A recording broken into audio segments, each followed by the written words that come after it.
found the van with the statue under the bridge and the house down the right side. The two bridges opened with a third deck.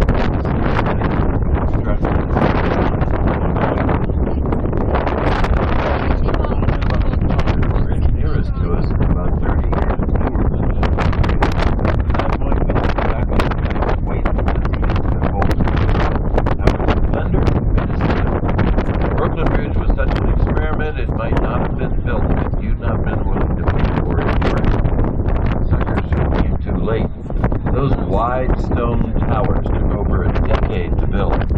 Massive towers that hold up the longest bridge in the world.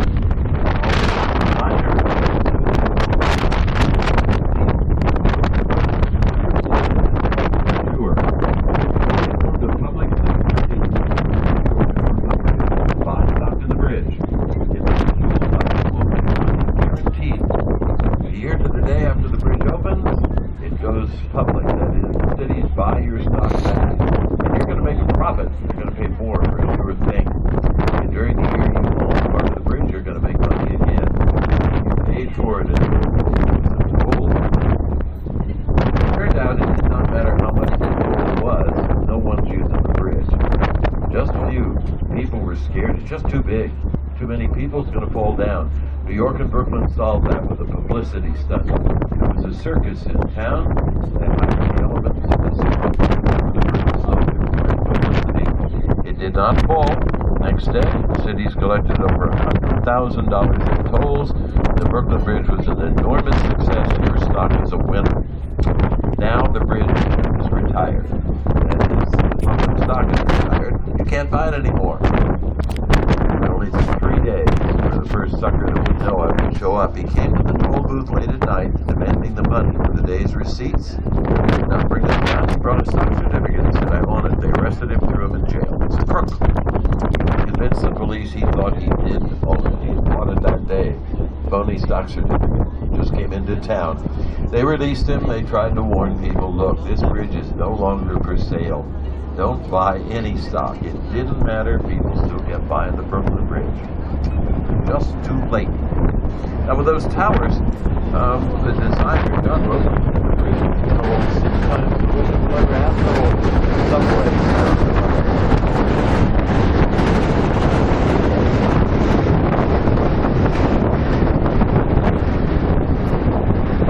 When Mr. Roebling made that statement, none of us had ever heard of something called an automobile. One was a truck. The bridge is so strong we haven't added much to it. It still holds. Now, Chip's right. There's a silver or gold triangle written up on a white, slender building. That'll answer a question about trial. That's our federal courthouse. And if you had a terrorist trial, now that's where it would be held.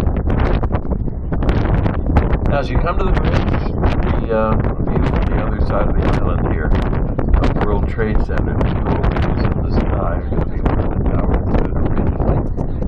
As you come under the bridge, in the background on the right, there will be a black rectangular tower. The open space on either side of it is where the tower stood originally. The new Tower 1 is going to come in now, closing off that space. And to its right, the squarish silver building with the lighter band across the top. That's the new Tower number 7. The Tower 7 actually collapsed. It fell. It was board. There were 3 buildings that came down that day, but that one little known because no one was even injured. They were all out. It was late in the day. It has been rebuilt. As you come to the seaport here, the big black hull ship with the cream-colored mast, that's the second largest wooden sailing vessel ever built, and its last commercial voyage was back in 1948. One next to it with a white mast made out of cast iron, 1880s. Little dark red hull ship here with the white letters on the right, that's from 1908, a light ship that stood in the harbor, directing traffic into our port. Now Wall Street's coming up. The Dutch town of New Amsterdam, building the defensive wall. The problem the town had, in the mid-1600s, they're doing pretty well in the fur trade. They have no defense, no army, no navy. The British from New England behind us openly said they are coming. So the waters behind us were blockaded, and the wall stood behind the little yellow and red hot dog stand, right under the purple. The street behind it, there's some white-tipped markers on that street. That marks the height of the old wall, which did, by the way, no good at all. The British knew the defenses were here. They brought the attack from the harbor ahead of us. Overwhelming military force would come against the city. No way to stop it. And yet not a shot fired. The British made an offer too good to refuse. If the city converts voluntarily to British rule, nothing is taken from you at all. We're not interested in your house, your money, or your business. What we're interested in is your location, and if you give the city to us, we'll defend you. The cost will be, it will be a British town and not a Dutch town. We want to control the entrance to the rivers here. The fortress and the cannons and Battery Park, as we call it now, would do that. The Dutch accepted the offer, and the town came under the Duke of York, rather the King of England. It was named for him, and life went on pretty much as it had before. We'll pass the downtown port, and we'll exit the East River here at the Staten Island Ferry Terminal, big orange boat up on the right. The Staten Island Ferry began as a completely different idea. A money-making idea long before Staten Island was part of New York City.